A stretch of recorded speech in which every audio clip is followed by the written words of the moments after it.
Okay, welcome everyone. So today we will officially start sort of the second part of the course, which is more about applications than building foundations. So foundations, of course, is very important because you need to learn the basic primitives, you need to learn their definition, you need to learn how to prove security and so on. So proving security may have been optional, maybe in like 90s or 80s, but today, if you want to propose any kind of new crypto system, nobody will take you seriously unless you give some kind of security proof for it, at least at a high level. So this is what our goal was in the first part of the course. In the second part of the course, we will sort of cover like three different topics broadly. The first is Bitcoin and blockchains. Then we will move on to zero knowledge proofs, and then we will move on to secure multi-party computation. All of these are very exciting topics and very active areas of research in cryptography. Okay, so today's class specifically will be about Bitcoin, and later on in the next couple of lectures we will look at other cryptocurrencies. So Bitcoin is, of course, as you know, it's really the first truly decentralized currency, right?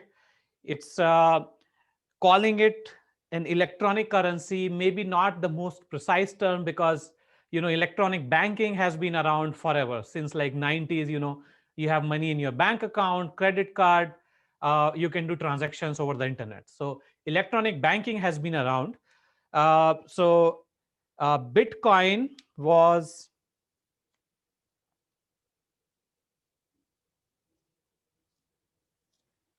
the first truly decentralized currency, which is not backed by any central party, any government, any bank, and things like that.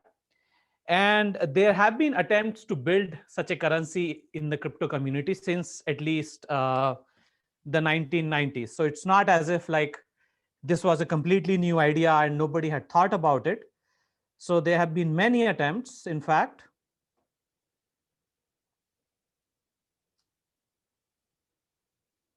Since early 90s, there have been many companies, startups, which tried to do this. Many of them actually had good technology, but for some reason, the attempts did not take off. And then there was this unknown guy who was operating under the pseudonym of Satoshi Nakamoto. So he comes along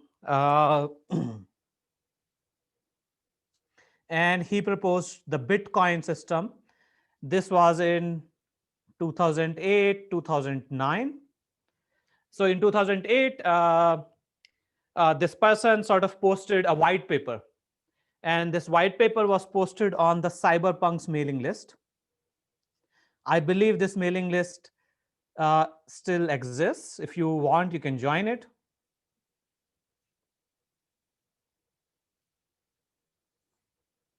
So first, the white paper was posted. And then in January of 2009, the code for the Bitcoin system was posted, a first implementation, so to speak, and the Bitcoin mining really started in 2009. So what is the reason that many of these attempts since the 90s, they didn't really take off, whereas Bitcoin took off? So of course, there were some technical advantages. Bitcoin was a very nice, it was a completely new technology, not trivial to come up by any means. But also, at least in my view, one very nice feature which Bitcoin had was it could rely on human greed in some sense. And that's a component which was missing from the other attempts. So what do I mean when I say human greed? So when any new technology comes along, right, especially when it comes to something like electronic cash and so on, maybe initially you are interested in the technology, but what is the motivation for being an early adopter, right? The typical sort of instinct that you will have is just, okay, that's great, let's wait and watch to see if it really takes off, right? Because currency is not something which you can use on your own. A currency is only useful if you can trade with others. And if there's like very few other people who are accepting that currency, then there's not really a great motivation for you to be one of the early adopters of that currency. So that's sort of the reason why there was like so much inertia behind investing in any new electronic cash or decentralized currencies. But Bitcoin had this very nice feature, which was that there was a great incentive to be an early adopter of Bitcoin. And the incentive was that initially, the way Bitcoin system was designed was that initially the promise was that if you are one of the early adopters, it would be much easier for you to get a large number of Bitcoins. And as the system progresses, you know, Bitcoins will be harder and harder to come by. Okay. So initially, Bitcoin relies on a process which is known as mining, which is something which we'll go through today. Initially, what the idea was that you mine a block and you would end up getting a large number of Bitcoins, something like 50. Okay. Every 4 years, this reward will be halved. So it went from 50 to 25, then to 12 and a half, and so on. Okay. So if you are an early adopter, and also earlier there was much less competition to mine a block. So it was very easy to hoard a large number of Bitcoins. And then your instinct would be, okay, let's just join the system. If it takes off, you know, I'm a millionaire or a billionaire. And if it doesn't work, well, that's fine. I wasted maybe some time, maybe a little bit of computation, but not much. So that's why, you know, it was able to attract a number of people who were early adopters of Bitcoin. And then the word sort of started getting out, and more people started joining the Bitcoin system. Okay. So, so the prices of Bitcoin, that's something which is always a very talked about issue. And this also makes the Bitcoin and the blockchain technology a very polarizing issue, which I think it should not be.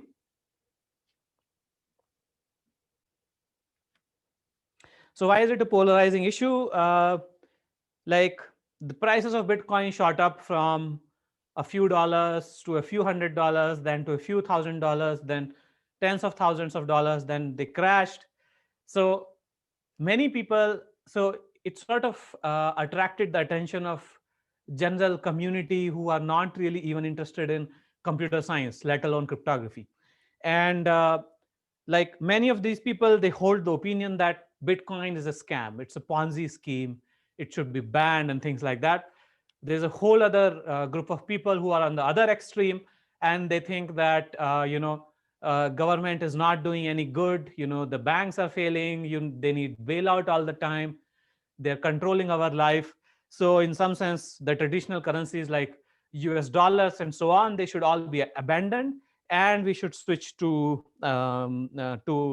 Bitcoin or any of these cryptocurrencies. So that's why, you know, there's a big debate. Uh, yeah, I'll come to my personal opinion. So there's a big debate. There are these two extremes, and whenever people become polarized, you know, all sort of logic goes out the window, and then you are just left to defend sort of what your initial stand was, without any regards to any new information which is presented to you, or any logic and things like that. And of course, this is something which we are seeing in the elections. I'm sure that you are following the news. So yeah, my personal opinion is that reality is always somewhere in between, right? So Bitcoin is not something which should replace the entire banking system. We don't have to sort of give up our US dollars or our government issued money. On the other hand, Bitcoin is not a Ponzi scheme either. It's a very useful, very interesting technology. It has its application. There are applications where sort of traditional banking has failed us. So as an example, let's say I want to transfer some money, let's say from US to some other country, let's say China or something like that, right? You can do it via transfer using traditional banking. So the bank will charge you something like $40, $50 for the wire transfer. But at the same time, bank will also charge you this currency conversion fee, which is sort of the hidden fee.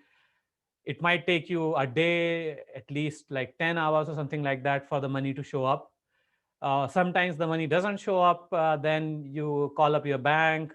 Swift code was wrong. If you have ever done a bunch of international transfers, you would understand what a pain it is. So Bitcoin is very nice in that sense. Like, you can transfer money from any country to any other country. I mean, the physical location where you're residing is really relevant. The money gets to the recipient within like less than an hour. The newer cryptocurrencies like Ethereum, it's a matter of few minutes before the transfer is finalized. And the transaction fee which you have to pay is sort of very little. It can be even something like a few cents, definitely less than $1. And there are many other applications of blockchains. Cryptocurrency is just one of the applications, but people are talking about using smart contracts and using smart assets. There are many companies which are exploring like applications of blockchains which are completely unrelated to cryptocurrencies. So definitely this is a new technology.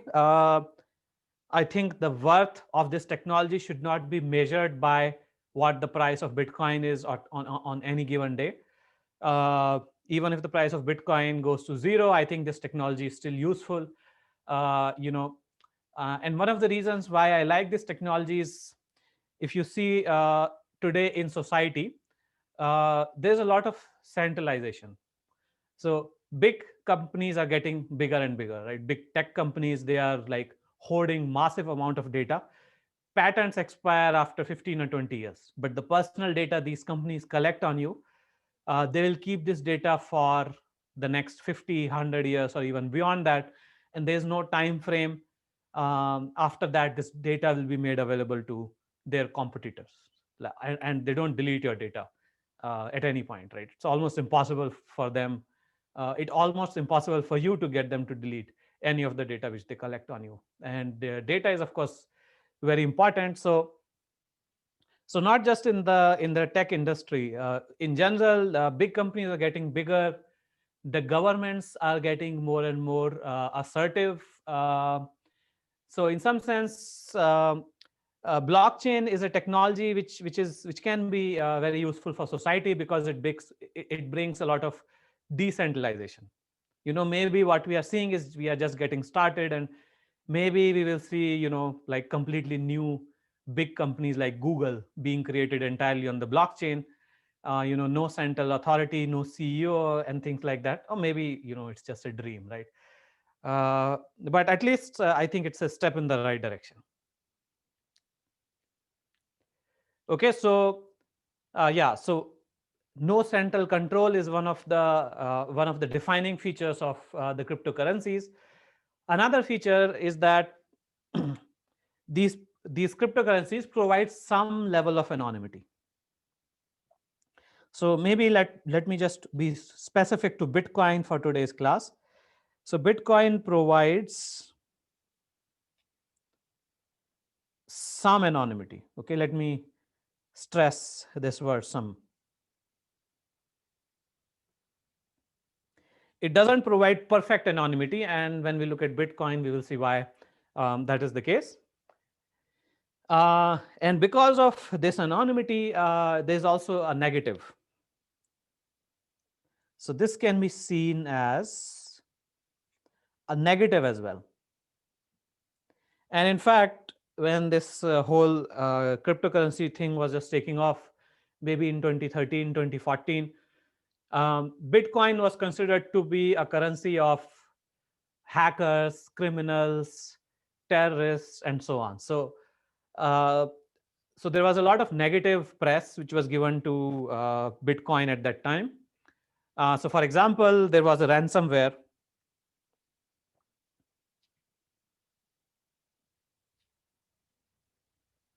which was around in 2014. This ransomware was called as CryptoLocker.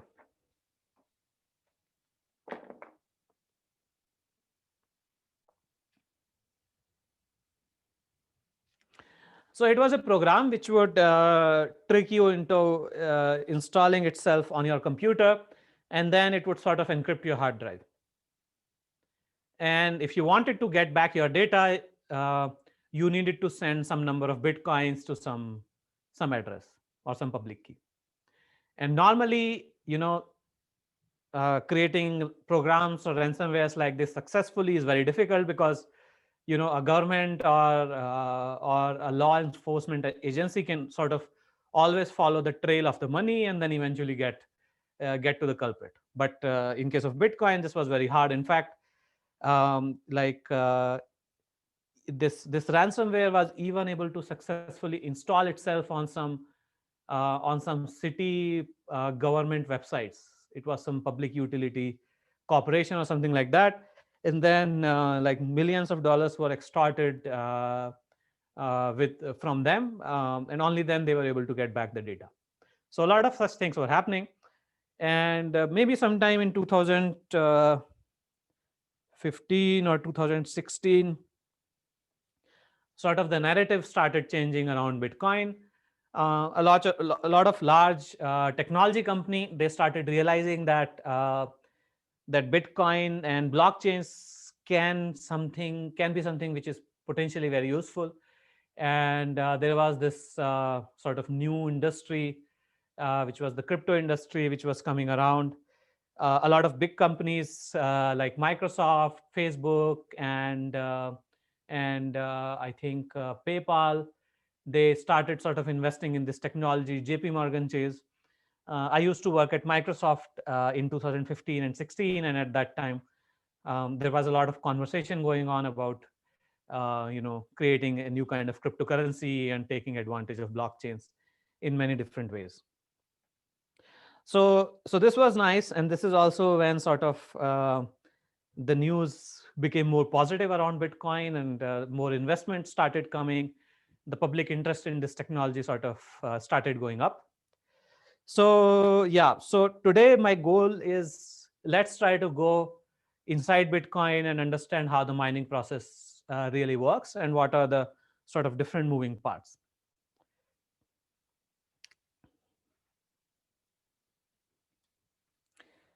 Okay, so the core idea is that Bitcoin is really a public ledger. The core is what we say an append only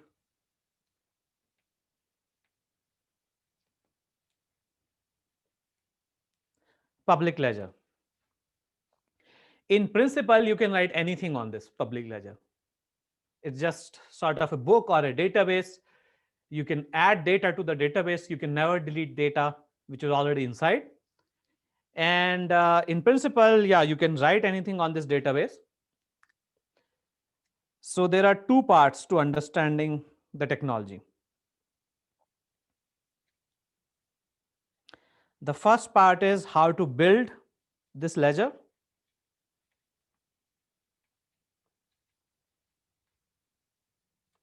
And the second part is what to post on this ledger.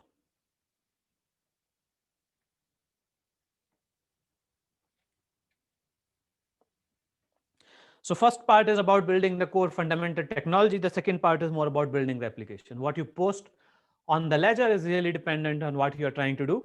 Cryptocurrency is just one of the applications, but there are other applications, and they would require you to post data of different type. Okay, so let's go to the first part,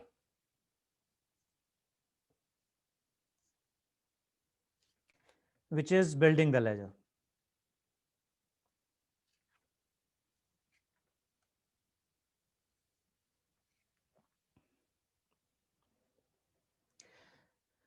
So in some sense, you write to this ledger one page at a time or one block at a time.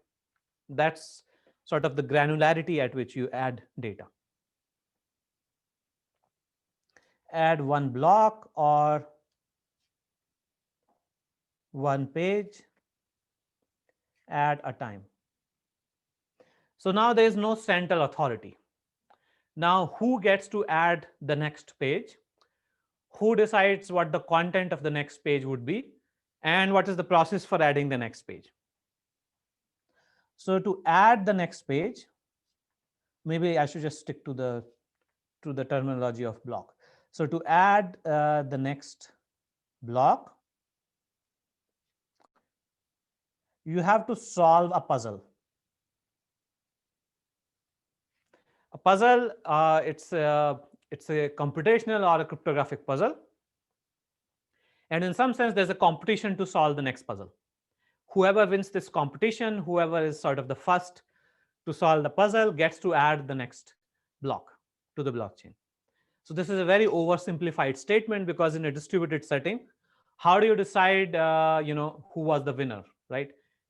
Maybe two people solved the puzzle around the same time. Another question is who decides the next puzzle? So to understand that, let's look at the simple system where there's only a single miner. So the Bitcoin system has miners and users. Okay. So miners are the people who are sort of the backbone of Bitcoin.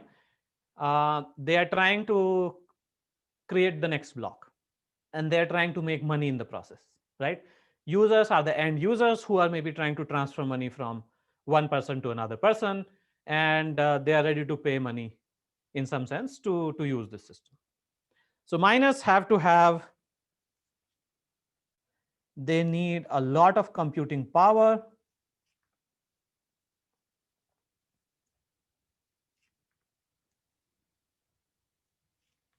Users don't need anything. Okay. So in Bitcoin, the mining happens block by block. When you mine the ith block, it sort of gives you the puzzle to mine the I plus 1th block. When that puzzle is solved, you will get the I plus 1th block. So how does this whole thing get started? You need what is known as a genesis block.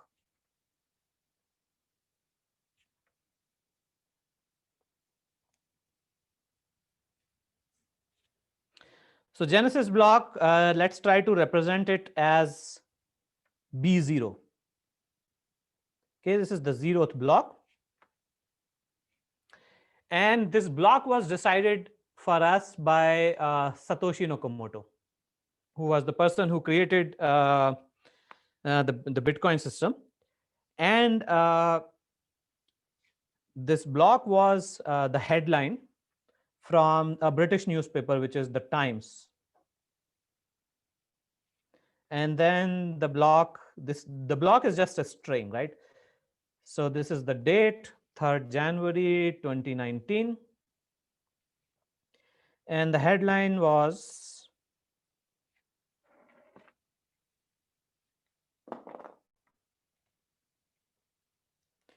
Chancellor on brink of second bailout for banks.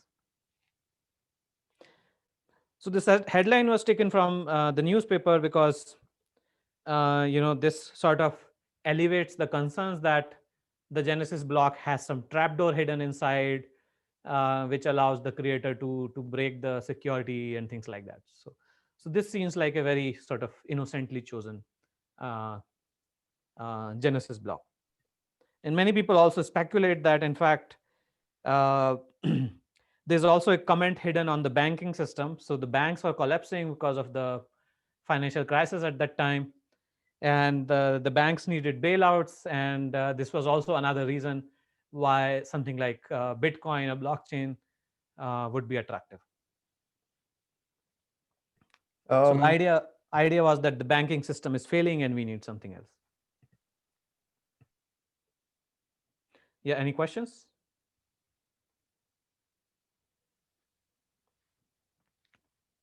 Okay, good. So as soon as you have B0, the mining process can start.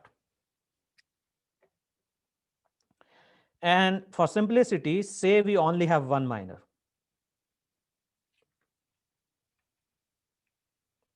So there's no competition, nothing like that. But there could be multiple users.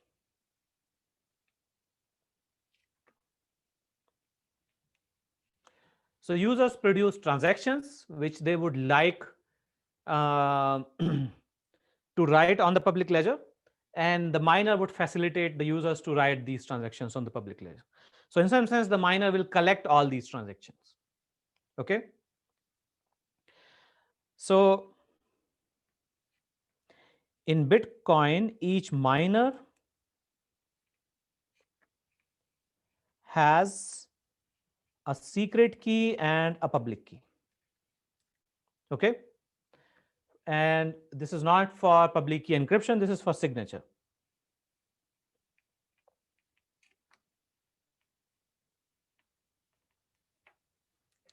And this public key is also sometimes known as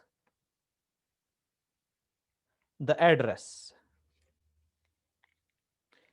The reason for that is when you're sending money to somebody, you need their public key. So that's in some sense the address for sending the money. So we only have one miner. The miner has this public key and secret key. To mine the next block, the miner needs the following things.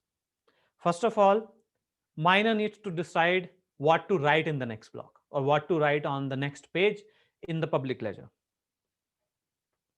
And let me call this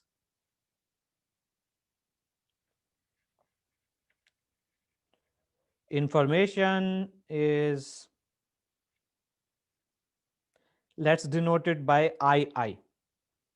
It would be I1 in the beginning when you're writing the first block, I2 and so on. So this contains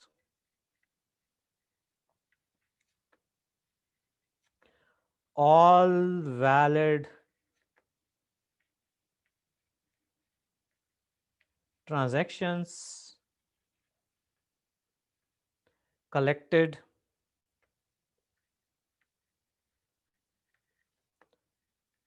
from the users, right? And later on, we will come to what valid transactions are. But for now, valid transactions are transactions which have a valid digital signature. If you are trying to transfer money to somebody, then the miner needs to make sure that you actually have that much money to transfer and so on. So we will go into what valid transactions mean. They will of course be different depending upon what your application is. So miner collects all these transactions from the users, and let's say the concatenation of all these transactions is this information II. So this is just a string. Okay, and now let me describe to you the puzzle to mine the ith block. Okay, the puzzle is you need to find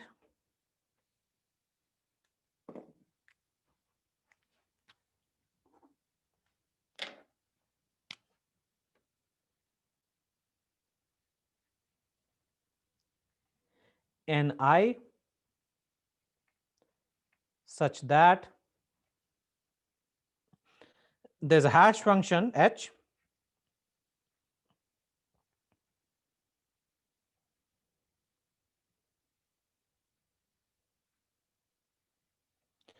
bi minus 1, which is the previous block.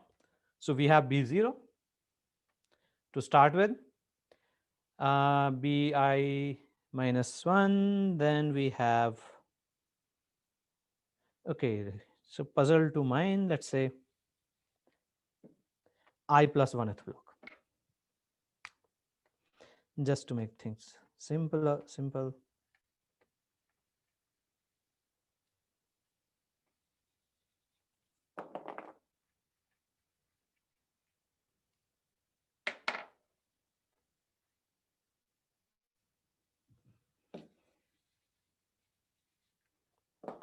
So you hash bi, you hash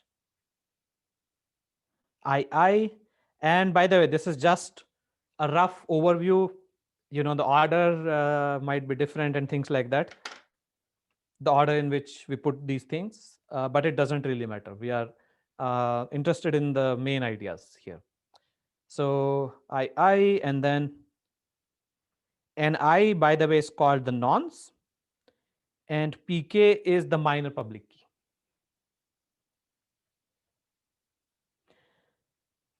So you have to find an Ni such that this hash equals 0, 0, 0, and then star, star, star.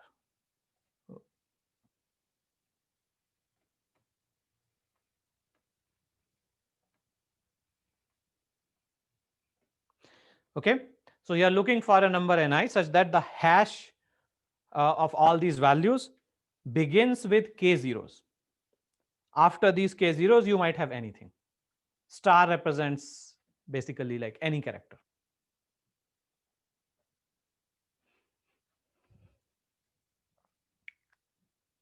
Okay, and yeah.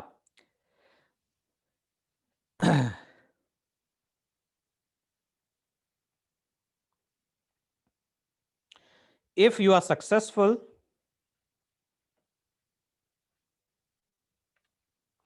this hash value becomes bi plus 1. Okay,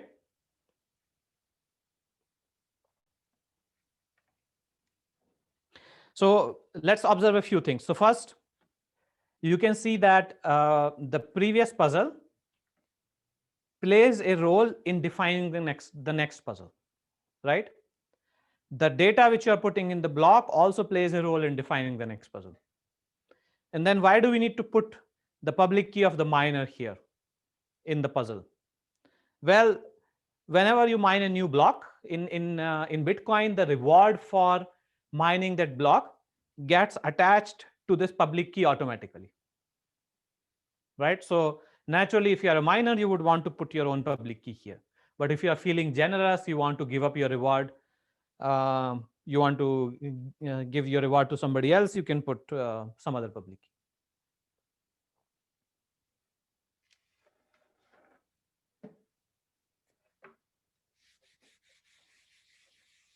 So any questions so far? Professor? Yeah.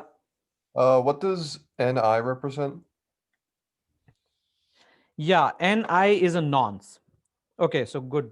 Maybe I should explain this in a little more detail.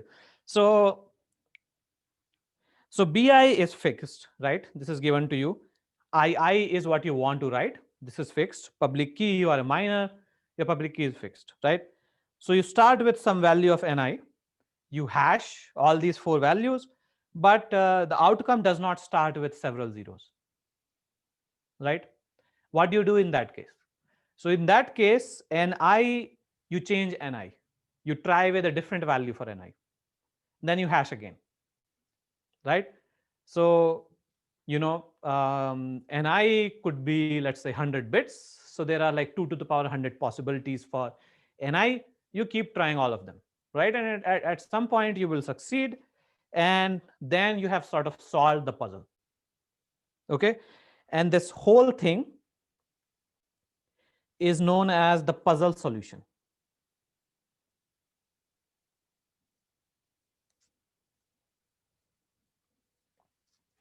Puzzle solution for puzzle Bi, that's Bi, II, Ni, Pk, such that their hash starts with k zeros. Okay, and here Ni is sort of the free parameter which you can set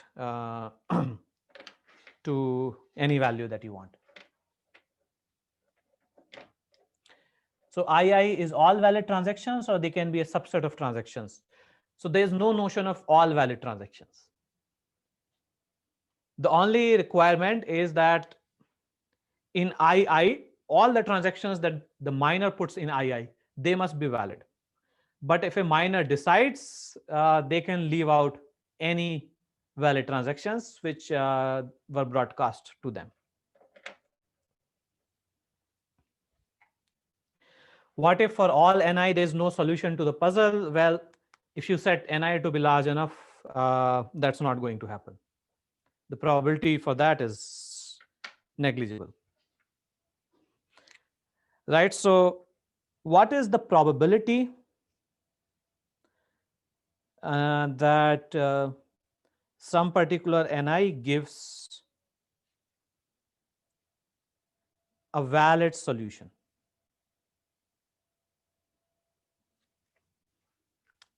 Now it depends upon what type of hash function you are using, right? If the output of the hash function is essentially a random number, then this probability is approximately equal to something like 1 by 2 to the power k.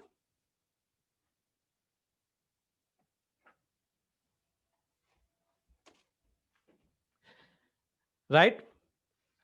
But exactly what type of hash function do we want to use here?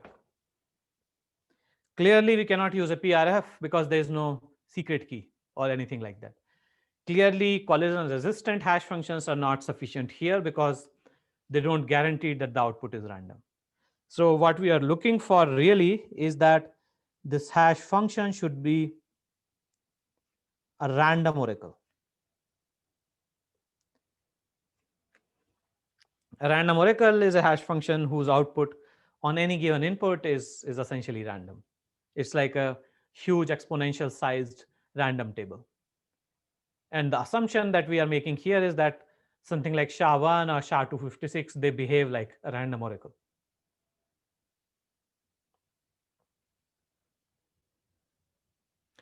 Okay, any questions so far?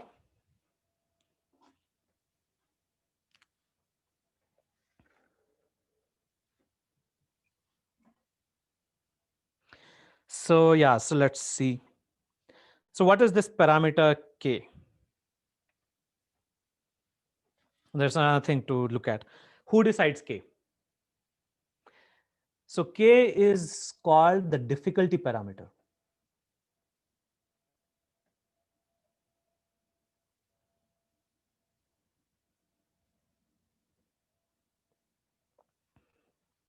Which is automatically adjusted. So typically in Bitcoin system, something which is hard coded is that there should be a new block roughly every 10 minutes, right? And this is enforced by sort of selecting the security, the difficulty parameter appropriately.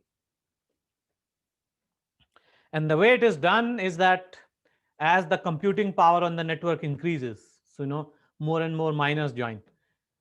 That also means that a lot of people are doing this hashing, and then the solution might be found faster. So if the solution starts getting found faster than 10 minutes, or if it goes, let's say 5 minutes or lower than that, then basically you increase the difficulty parameter by 1. And then the puzzle sort of becomes twice as hard. Okay, and then 5 minutes will go to 10 minutes. On the other hand, if people leave the network, maybe the blocks are coming slower than expected. In that case, you want to reduce k. And there's no central party which comes along which says, hey, okay, now is the time to reduce k. The initial code which Satoshi Nakamoto published that already had this logic inbuilt inside, the code will tell you what k should be at any given point of time.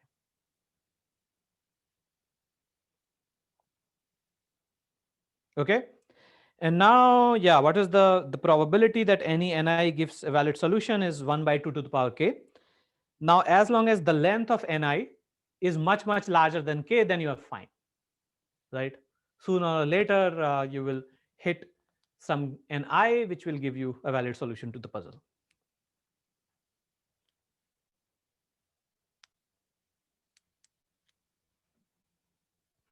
Now let me talk about the incentive.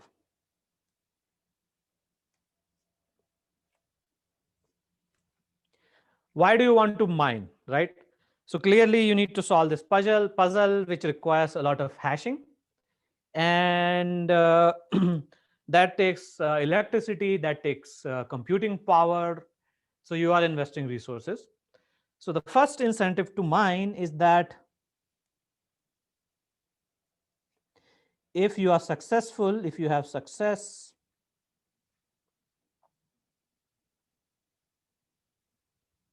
you get a reward.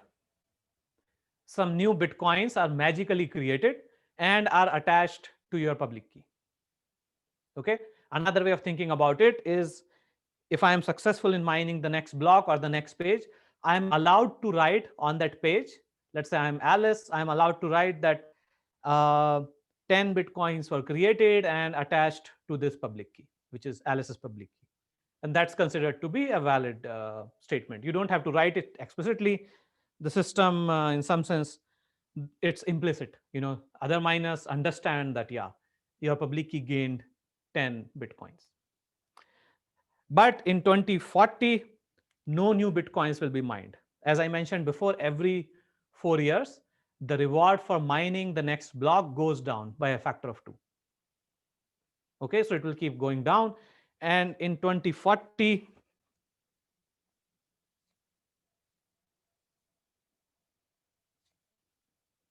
no new bitcoins will be created.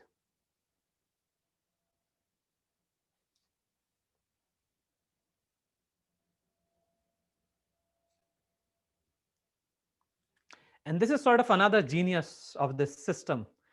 So obviously the person or the group of person who designed the system, they were not only good at cryptography, but they were also very good at sort of understanding the human psychology and incentives and economy and so on, right? So Bitcoin is something which will become more and more rare, and hence you can expect that, for example, in 2040, the prices of Bitcoin will go up even higher. The harder to come by any asset is, the prices will be higher. Now the next, yeah, so how would the system function after 2040? What is the reward? What is the incentive for you to keep mining? So there's another, there's another reward, which is that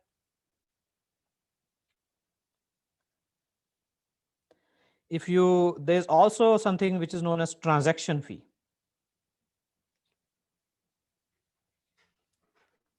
which comes from the transaction which you included in this II, right? So remember, how does a miner construct II, which is the next block? So there are all these transactions going around which the users broadcast. So this is sort of their wish list, which they would like to be included in the next block. And if you are a user, whenever you broadcast your transaction, you also broadcast a commitment for payment. So whoever includes your transaction in the next block, that miner gets paid this amount of money, right? And this is completely determined. The transaction fee is completely determined by the market. You can propose a transaction fee of 1 cent. You can propose a transaction fee of $1 million. Of course, the higher the transaction fee which you propose, the more incentive it will give to the next miner to include your transaction in the next block. Otherwise, the miner may just ignore your transaction and it might never appear in the next block. Bitcoin places some hard limits on how many transactions can appear in any given block. So let me look at some of the questions. How K is enforced? I think I already answered that. Well, the code, which was the original code, that sees, the rate at which the blocks are getting mined, and it has your local clock and things like that. So it can see what is the rate at which the blocks are getting mined in the recent past. And based on that, it will calculate what K would be. And if you get a block, or if you get a puzzle solution which does not conform to that K, for you, that's not a valid puzzle solution, and you would reject that puzzle solution. If you don't have a valid solution to the puzzle, no other miner will include your block as their predecessor, so you don't get the reward. Yeah, that's correct. If your puzzle solution is invalid, everybody will just ignore it.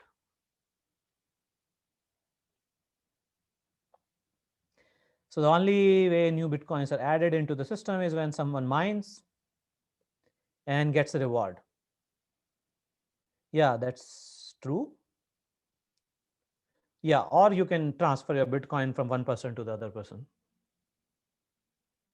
Yeah, mining is the only way new Bitcoins are created. And you can see why the name came about, mining. Like it's like gold mining or diamond mining. So you're putting like new coins into circulation. Okay, any other questions so far? When the transaction fee occurs, does that like delete the Bitcoins or like who does it go to? It goes to the same public key. This. The person who mines the next block collects all the transaction fees corresponding to the transactions in that block. Gotcha. Thank you. And as I was saying, Bitcoin places some hard limits on how many transactions can appear in any given block. So if you want your transaction to go to the next block, you want to propose a transaction fee so that you make the cut. Because the rational thing for any miner would be to take like the first few transactions, which are enough to fill the block with the highest transaction fee. Yeah, what if there's a conflict of two valid next blocks? So remember, right now I'm only talking about the case where there's a single miner. So I'll go to the case when there are multiple miners. There are more issues in that case, of course. Okay, so good. So let's switch to the multi-miner case.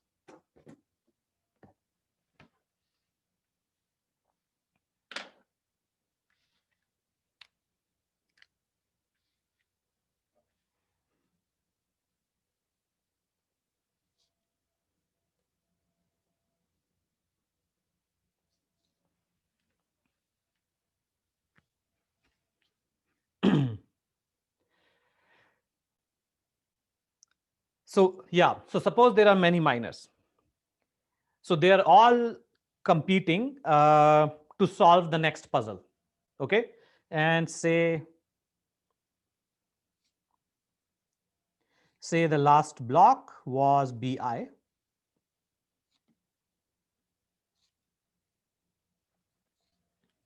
And now there are multiple miners who are trying to hash, putting BI and then some other information here, and trying to find some nonce such that this hash results in a bunch of zeros. Okay, these miners might be trying with different public keys. Of course, they will try with different public keys because every miner has a different public key. These miners might even have different versions of II, right? Maybe I pick a different set of transactions compared to you. There are no guidelines on which transactions you should pick, right? Because maybe I'm located in China, some other miner is located in the US. Maybe some transaction didn't even make it to me. These transactions which the users broadcast, they are sort of broadcasted. Maybe they reach some people, they don't reach other people, right? So you look at your views, you look at all the outstanding transactions. Outstanding transactions are the transactions which are waiting to be added to the next block. And you pick in any arbitrary way from these list of outstanding transactions. Typically, you would pick the transactions with the largest transaction fee, right? And then all the miners are just hashing, right? So the most natural thing here is that whoever is the first to solve the next puzzle, they would be the one to mine the next block, and they would be the one to collect the reward. But in a decentralized system, it's not as simple as that, right? Who decides who was first, who was second, and so on, right? Yeah, maybe geographically we are very far from each other. Roughly at the same time, we ended up solving the puzzle, and then we broadcasted the puzzle solution, right? The other miners who are close to me will hear from me first. The miners who are close to you might hear from you first. And there might even be some malicious miners, they can do whatever they want. So in this case, the system is in a state of conflict, right? So say 2 miners solve the puzzle. So this is known as a fork.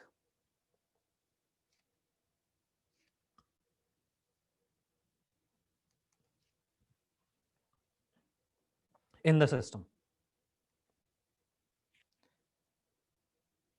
So this is our Genesis block B0, this is our block BI. And now for the next block, there are two candidates floating around. There is, let's say, BI plus 1, 1, and BI plus 1, 2. Not just two candidates, there might be multiple candidates floating around. So at this point, you are an honest miner. It's not clear to you which one is the right one and which one you should take and which one you should discard, right? There may not be an agreement about that. So if you're an honest miner, you are supposed to follow two rules.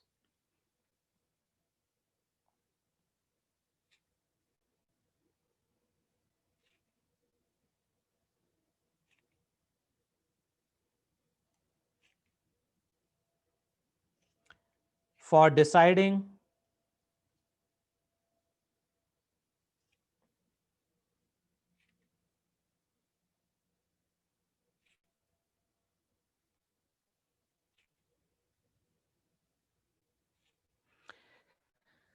so you want to decide which of these two different chains is the legitimate chain.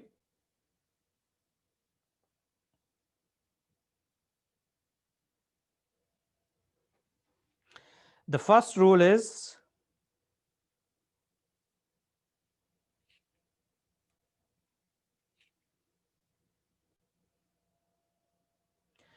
the longest chain always wins. Okay? If you're an honest miner, if you realize that the chain which you thought was the legitimate chain is no longer the longest, some other chain has become longer than that, you immediately switch to that. Okay? So with time, your perspective on what the legitimate chain is might evolve. It might change.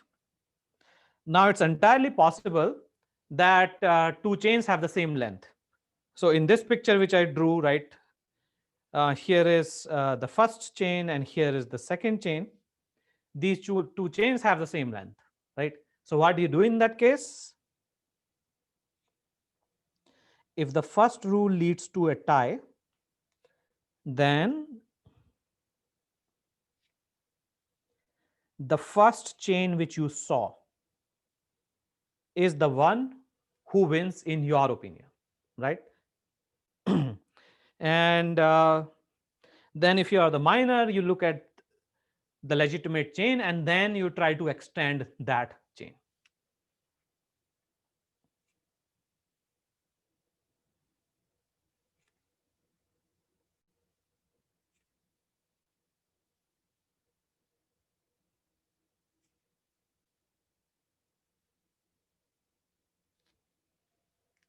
Okay, every miner has their own opinion on what the legitimate chain is, and now they're trying to extend this legitimate chain. Now let me look at the questions. Do miners always have to broadcast their entire chain? No, there's like nobody broadcasts their chain. You just store your chain locally, and if you manage to solve the next puzzle, then you broadcast the solution to that puzzle. Otherwise, there's nothing else which you need to broadcast. Is there a common algorithm to solve the puzzle? Well, if by common algorithm you mean efficient algorithm, then no. Just exhaustive search. You just try many different values of ni, right? And the way the miners will try to do it is that they will pick some random ni, and just try with that. If that doesn't work, go to another NI. Or you can try NIs sequentially. There's really no advantage between random and sequential. The random has an advantage in the sense that if everybody else is doing sequential, then you doing random is actually better, because because you want to check the nonces which the other people have not already failed on. Actually, no, that's not even true, because your public key is different. So the puzzle is really completely different from you. Yeah. Yeah. So random, sequential, it's all the same. Yeah. So do miners, how do you know about longer chains if chains are not broadcasted? Well, the chains are not broadcasted, but the puzzle solutions are broadcasted, right? And I got both of these puzzle solutions. So I store them. And then let's say I think that this is the legitimate one, but the next puzzle solution comes along for this one. Then in my view, this chain has become the longest and I need to switch. So what is the chain? Chain is just all the puzzle solutions which were ever broadcast. And if you have been storing that, that's fine. Now, if you're a new miner joining the system, yeah, you need to download the whole chain from somebody.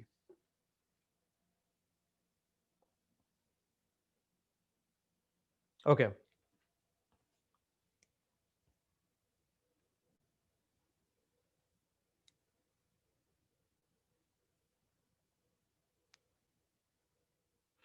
So now, is it really the case that the forks eventually get resolved? So here we had a fork in the system, right? So there are these two competing sort of chains, right? What happens from this point onwards? So maybe, roughly half the miners are working on this, half the miners are working on that. And because solving the puzzle is a randomized process, sooner or later, somebody will either extend this chain or this chain, right? And let's say one of these chains gets extended, but the other one does not get extended, right? Then the puzzle solution for this chain will be broadcast to everybody. Everybody will realize that now this being the longest chain is actually the legitimate one, and everybody just switches to this one. And then this one will be actually extended a lot faster compared to this one. Okay, so there's something nice. There's a stability property here.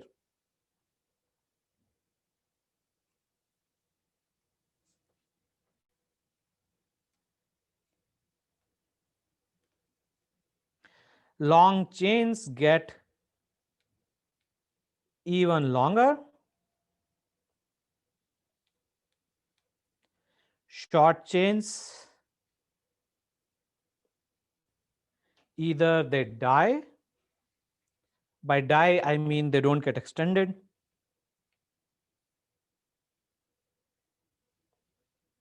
Because everybody switched. Or maybe there are some, malicious miners, some stubborn miners, they don't want to switch. So they will be extended very slowly. Since nobody can invert the hash, I need to broadcast the puzzle I solve and the puzzle solution. Yes, exactly. So you want to broadcast the puzzle solution, which is your nonce, your public key, and the block or the information. Okay. So now let's look at malicious miners, and that also brings me to the 51% attack.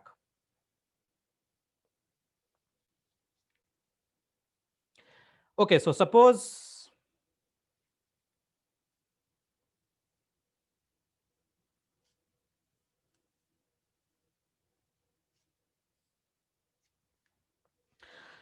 you are a malicious miner. Well, okay, suppose you are a rational miner. You don't care about the rules, you want to maximize your reward. Okay. And let's say you mined this block, somebody else mined this block. Okay, so let's say this is you, right? Now it is in your interest that this block stays, because the reward for you is only in this chain, right? If this chain is discarded and only the upper chain remains, you never got any reward, right? So in other words, at any given point of time, there might be multiple versions of the last page of the public ledger floating around. And not only the last page, but potentially the last few pages, right? One of the versions has a reward for you, other versions maybe doesn't have a reward for you. So it is in your interest to keep the version which has a reward for you. Now, unfortunately, let's say you see that this chain got extended. So this becomes the longest chain, right? So now the question is, do you switch or do you not switch to this longest chain? Honest miners are instructed to switch to the longest chain, right? But you are malicious. So let's say you decide to stay and you decide to sort of continue building on this longest chain. So the strategy for you is to stay and hope other chain, not the other chain, and hope this chain where you're staying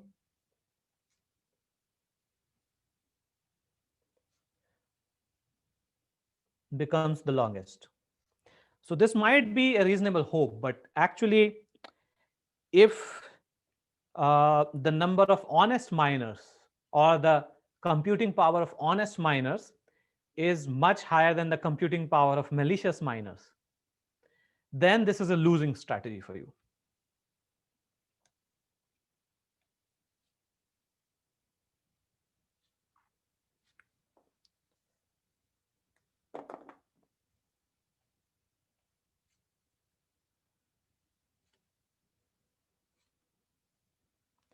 If the honest computing is greater than your computing power. And the reason for that is that, these guys, they're already ahead by one block. And now there's a lot more computing power now, which is dedicated to this chain. So all likelihood, this chain will actually become longer and longer, and you would be a bigger and bigger loser, right? The length, the difference in the length between these two chains will grow rather than shrink. But what if you have majority of the computing power? And this is known as 51% attack. So let's say you are a malicious miner, you have majority of the computing power, then basically you can do whatever you want, right? This chain becomes longest. In fact, this chain might become arbitrarily long. Then you come along and you start working on this chain. You have more computing power and you make this chain even longer. And then everybody will switch to this chain. And in fact, then you can go to some other chain, make that chain the longest, then everybody switches to that chain, right? So 51% attack, basically, you can erase anything. You can keep the honest miners dancing from one chain to the other chain, any chain of your choice. You can even start from the Genesis block and create a much longer chain than the current honest chain. And by the way, here, let me remark that chain length, when you calculate the chain length, you have to weigh it by the difficulty parameter k. Okay, which means that a chain which has higher values of k, that chain is sort of considered to be longer. So this counting just the number of blocks, that's only accurate if in both chain k remains the same. Otherwise, you need to scale up by k.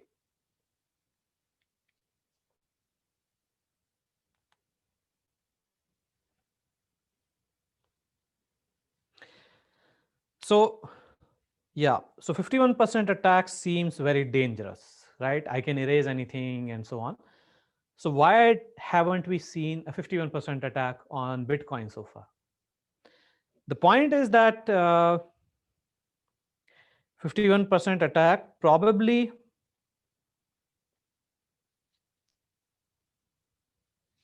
will destroy the value of Bitcoin as well.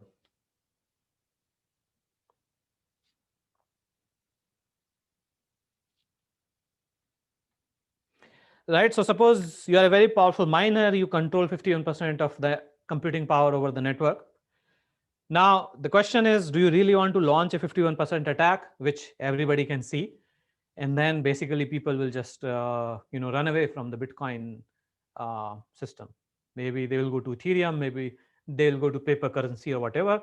But in any case, it's not a situation where you are winning, right? If you have 51% of the computing power, the right thing for you to do would be to keep mining honestly, and then get a lot of Bitcoin, which will be financially attractive, right? If the value of Bitcoin goes to zero, you're just losing money.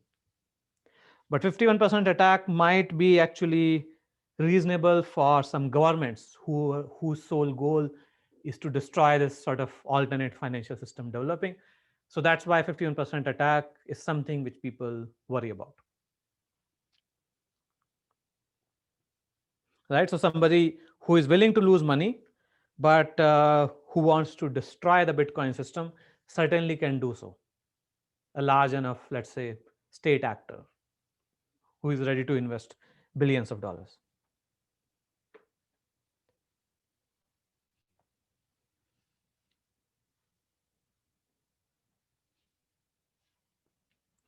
So there's another problem, which is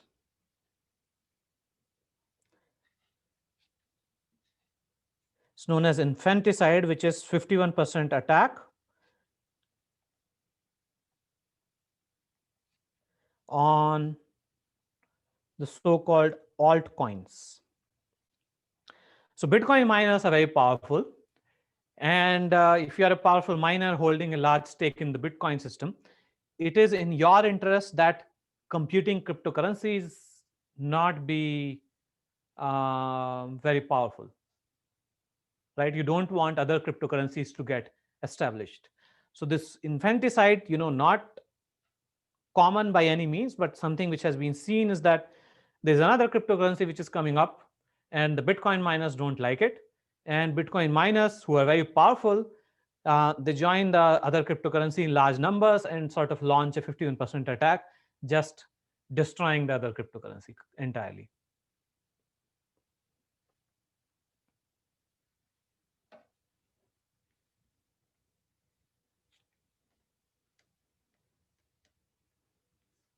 So another thing to keep in mind is that last few blocks in the Bitcoin system are not final by any means. Right? Because here, of course, two blocks mined roughly at the same time. Maybe half the miners are working on this, half the miners are working on that. And again, it might happen that roughly at the same time, both of these chains get extended. So the conflict did not end up getting resolved. But sooner or later, just because it's a randomized process, one of the chains will get longer, clearly ahead of the other chain. And in that case, all the honest miners will switch to the longer chain, and then this other fork will sort of die down. All the miners which mined in the other fork, they lose their reward. Because in this version, there was never sort of any reward for them.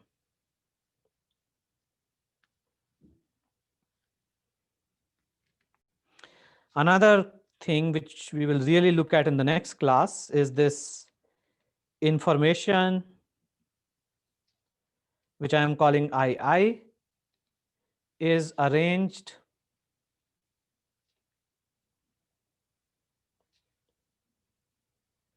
in the form of what is known as a Merkle tree. A Merkle tree is also known as a hash tree. And this is something which we'll look at in the next class, but very briefly, one option would have been to sort of just concatenate all the transactions, and that would be your II. But the problem with that is that, let's say any end user is only interested in a specific transaction. Then that user has to download all these transactions because user wants to verify the solution to the puzzle. So Merkle tree allow any given user to focus on a specific transaction while ignoring all other transactions and still be able to verify that that transaction went through and appears in the blockchain.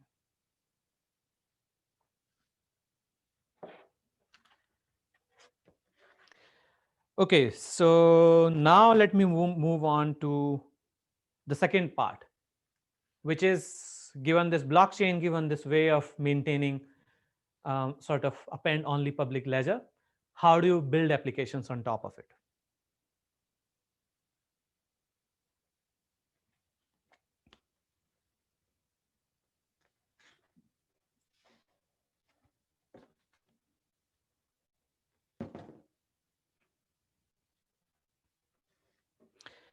Okay, given we only have 5 minutes left, let's start the second part next time.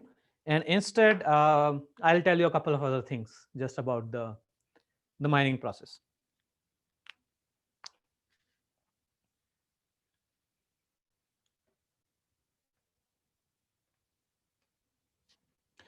So mining pools are very popular in all cryptocurrencies, including Bitcoin. And the idea behind mining pools is that there's actually a lot of competition in Bitcoin, a lot of miners. And let's say you want to join the system on your home computer, you keep investing money. The reward for mining the next block is like, let's say it's like 12 Bitcoins. So that's like more than $100,000. You might go several years until you get any reward, right? So you need to keep investing, maybe buy multiple laptops. If you're only using one laptop, you might even go 5 years, 10 years until you see any return on your investment, right? So you might even go bankrupt by that point. So the idea behind mining pools is that many people, they sort of join forces to eliminate this inherent randomness. And the idea is that you all join forces, you work towards mining the next block. Whoever wins will share the reward with everybody else in the pool. Okay. And now there are several questions, right? What if I am dishonest, right? I get the reward, I just run away with it. I don't share the reward with anybody else in the pool. Second thing is, I just join the pool. Maybe I'm lazy. I don't do anything, but I just collect the rewards, right? So these are not things that we want. So how are mining pools implemented? So when we implement mining pools, there's something which is known as a trusted manager of the mining pool. And this manager has a public key, PK, let's call it M, PKM. The first part is, if you join this mining pool, you are supposed to mine in such a way so that the reward becomes attached with PKM. So all miners will try to solve the following puzzle: PI, II, and I, and then not your public key, but the public key of the key manager. And then you want this to be equal to a bunch of zeros and other things.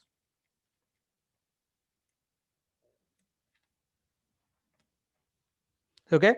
Now, as soon as whenever the mining process is successful, the manager gets the reward.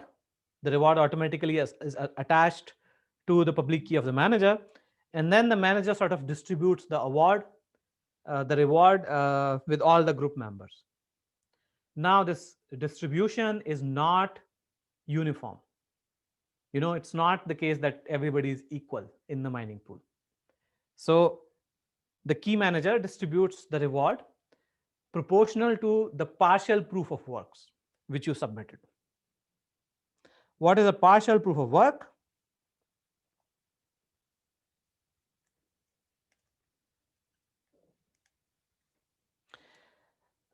Partial proof of work is, let's say you got close to a solution, but you got, let's say, k prime less than k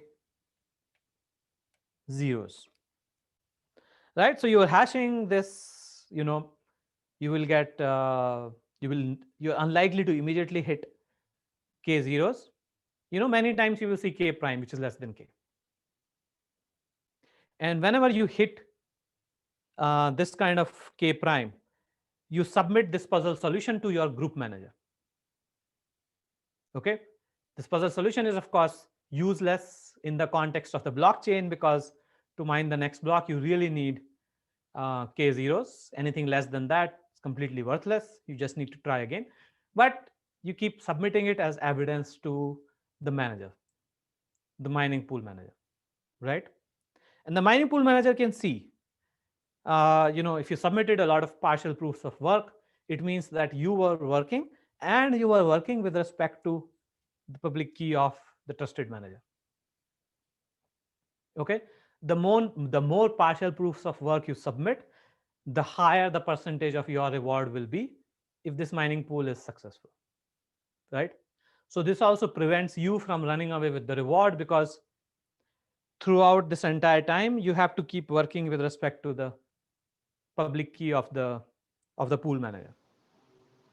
So why don't we just include the division from the transfer of the bitcoins from the trusted manager in this BI block itself?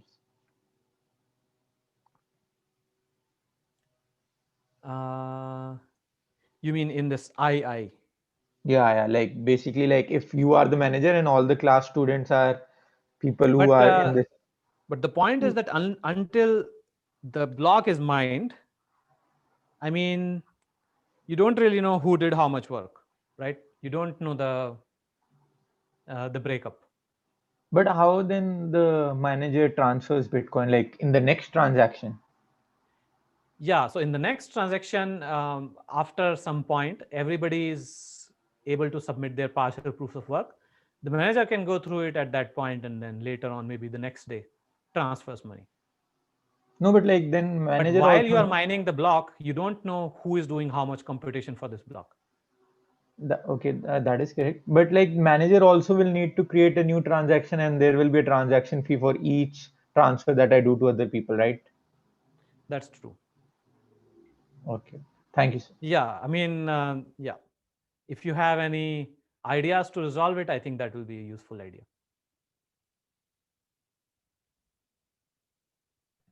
Are the partial proofs weighted by how large K prime is? Like, is a K prime Yes. that's -1 better than K that's just 1? Yes, absolutely. Yeah, in fact, each mining pool works differently, but very small values of K prime are not even accepted. Like you need to be somewhat close to K for this to be a valid partial proof of work. And the closer you are to K, the higher weightage it would have.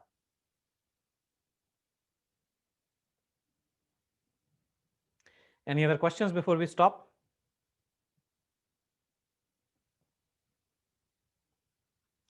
Okay, great. So we will stop here, and yeah, we will go to the cryptocurrency part next time. Sir, have you